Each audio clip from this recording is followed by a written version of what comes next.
Yo, yo, yo, what's up, Vibe Club? Here's Akili back at you again with our second episode of What's the Vibe? I'm super excited about this episode. I got asked a really, really great question that is just so important when we come to talk about vocal health. Millions of Americans smoke, right? Cigarettes, vapes, the devil's lettuce, all of the above, right? Plenty of us do it. It's not a crime. Depending on what you're smoking and where, it could be a crime. But the point is, lots of people smoke. And lots of singers smoke, right? Lots of performers smoke. So what are some ways that we are able to take care of our voice if we have that habit, right? We just can't put it down. We gotta have our daily cigarette, hit our vape, whatever. How do we maintain vocal health? So in general, right, you don't want to smoke at all. That's always going to be the best option. There are plenty of singers that do and have smoked throughout their careers and are maintaining a decent longevity. So how do they do it? First off, let's talk about a couple of singers, a couple artists that we do know and love that have a smoking habit. One of them being Adele.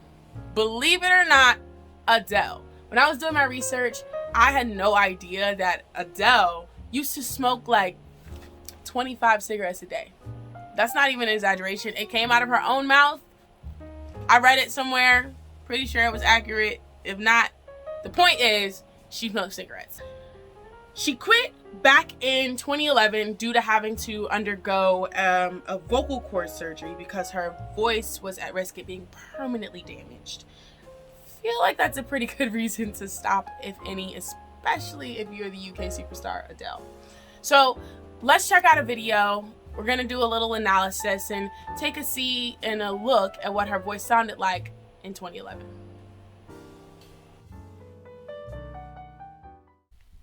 Hey guys, so I've got a recording here of Adele performing Someone Like You at the 2011 Brit Awards. 2011 is the year that Adele actually stopped smoking, as I previously mentioned. And so let's just get in a little analysis here of this performance and see what her voice sounds like.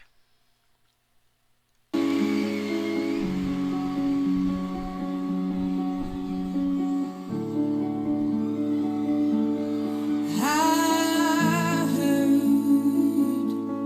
that you're settled down, that you found a girl and you're married now. I heard that your dreams came true. Guess she gave you things I didn't give to you. All right, so first thing that we hear, right, as magnificent and beautiful as this sounds, because Adele is just an absolute queen, right? And she's so trained and just vocally talented. But you can hear in her voice that rasp, right? She's got this honest rasp in the breathiness, which I assume the breathiness is likely an artistic choice. But you can hear the rasp in that breathiness. I can't do it at all. I can't rasp. I don't have that naturally. But you can hear that in her voice, just sort of that raspy undertone that she has. That could be an artistic choice, but it could also come as a result of being a heavy cigarette smoker. That's just the nature of how the voice changes when there's been constant inhalation, especially of a tobacco product. Let's keep listening and see what else we hear. Oh, friend, why you so shy? So let me go back and play that again because it started a little short. But let me listen to how tight and closed her O, the vowel of O, becomes in the word so. Let's go back a little bit. I didn't give to you. Oh, friend, why so shy. in another reality, right? It could be sung more openly.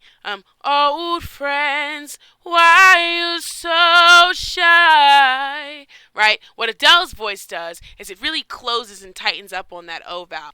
This it didn't sound so much like it was an artistic choice. Sounds like it could have been a couple of things. Either one, as a result of obviously smoking, which is the topic today, or two, it could come from her just losing air on the note. Either one of those could have been the catalyst for that particular vowel choice, or just what happened there in that section of song. But yeah, this is just an example of something you might hear of a singer who is a heavy smoker. So back to the video. Hey, welcome back. So, in general, right, smoking affects everyone's voice differently. If you have solid technique, for instance, someone that I researched, Caruso, who's a famous Italian tenor, he had solid technique, solid foundation. He was able to get away with it for a long time, and sometimes that happens for people. It just works out that way. There are other people who actually endure and go through vocal changes. Elton John, for instance, he's a great example. He claims that actually smoking made his voice deeper and stronger, but if you notice, he lost some of his upper range later in his career. He actually even too developed polyps on his vocal cords, and he got lucky. The doctors were able to catch it early so he could get them removed. There are other people who may experience things like polyps, laryngitis, a bronchial disease or issue that may happen in the vocal folds that cause damage and just cause wear and tear and hardship on the voice. Another artist that actually also is known for smoking cigarettes is Bruno Mars. I've got an analysis for him as well, so let's check it out.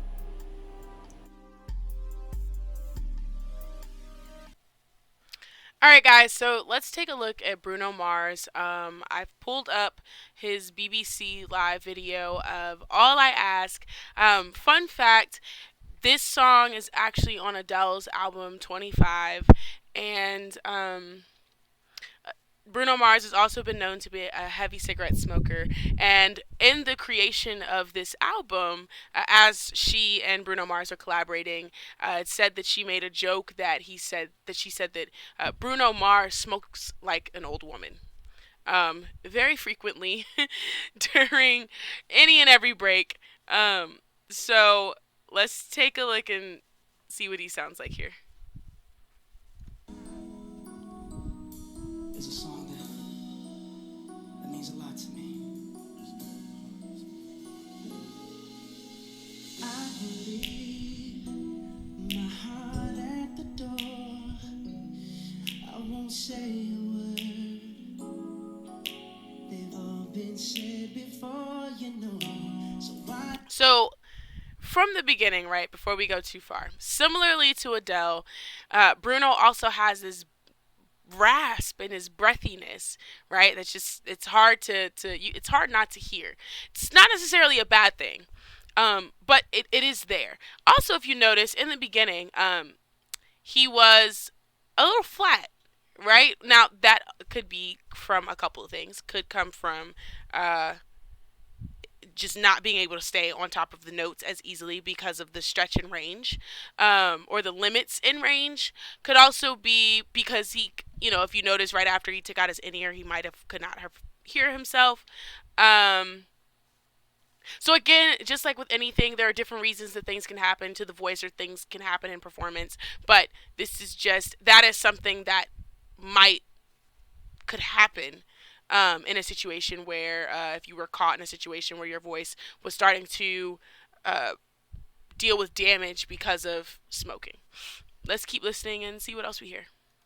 We just play pretend, like we're not scared of what is coming next, or scared of having nothing left. But don't keep me wrong, I know there is no tomorrow. All I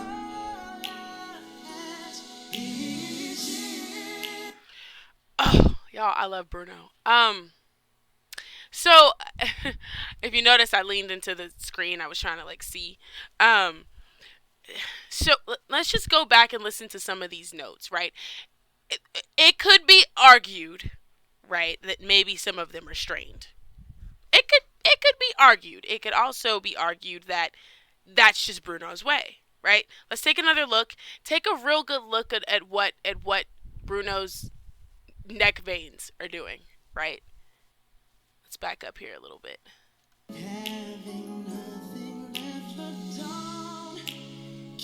But down, right? That similarly to what happened with that O and so and someone like you, right? Really, it seems to really just like close, right? You don't get the fullness of the but don't, right? That openness, right? But don't, right? He kind of snatches it in, right? That likely isn't an artistic choice.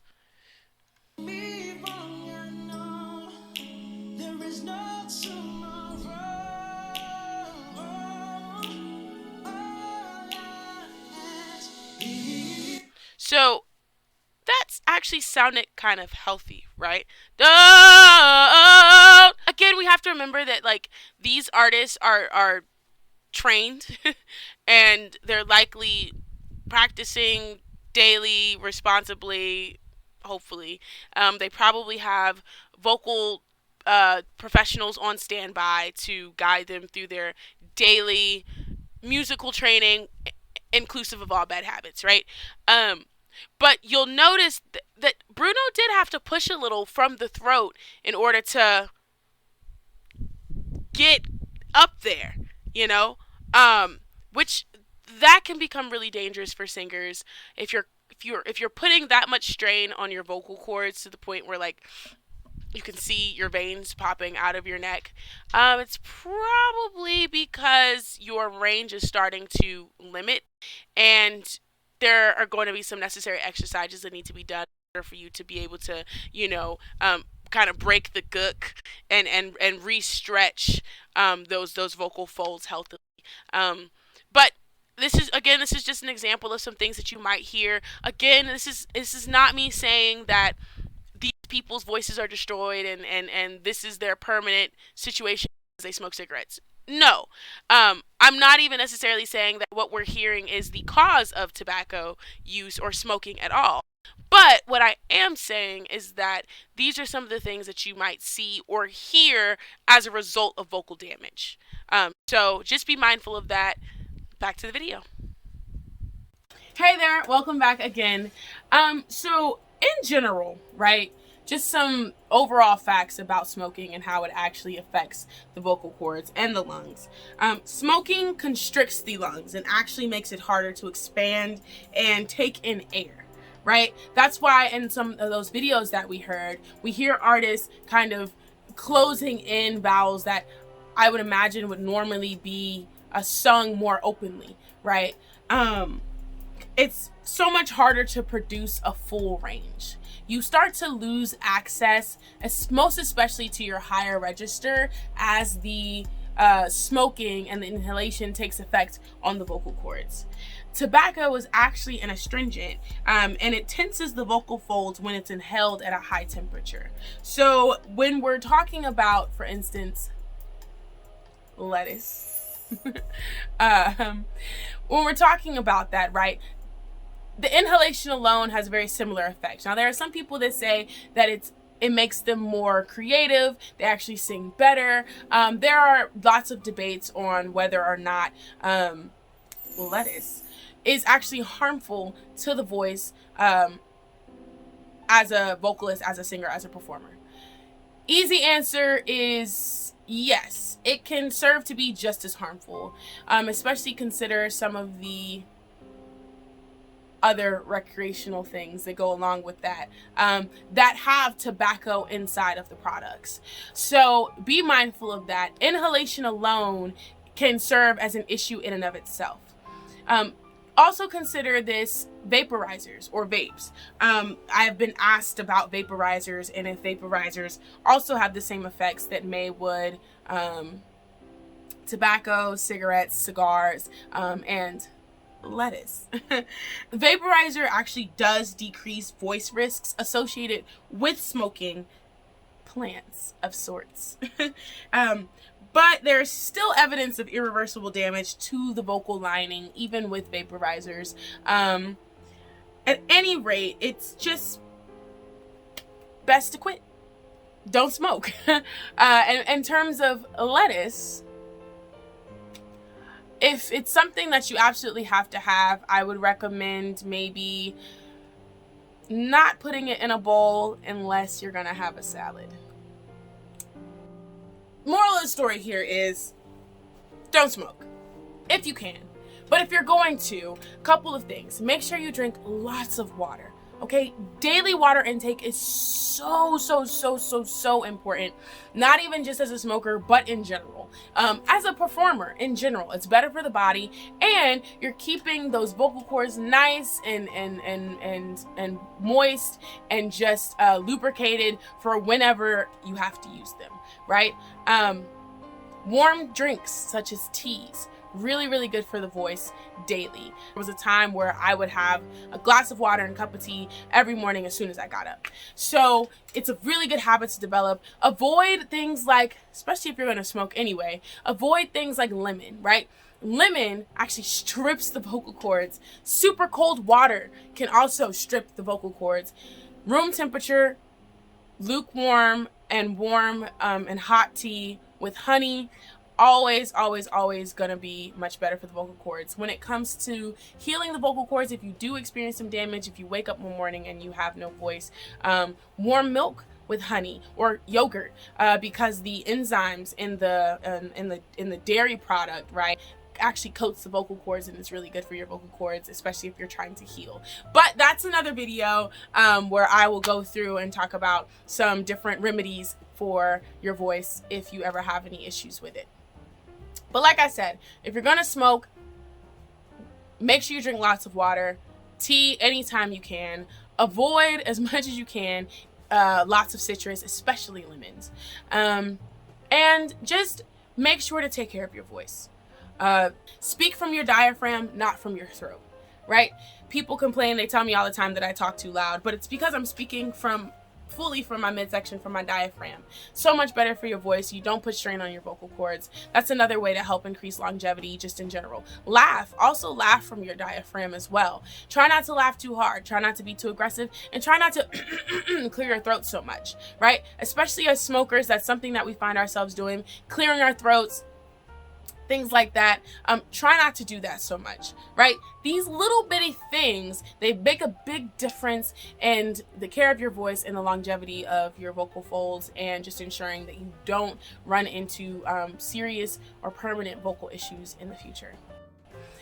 I really hope this video helped. It was super fun to do the research and get to analyze some videos and read up on some things and learn some stuff myself. If you have any questions, please comment down below. Let me know what other things that you want me to do videos on. Let me know any tutorials that you're interested in seeing. I'm here to let you know what's the vibe. All right, we'll see you at the next one. Akili out.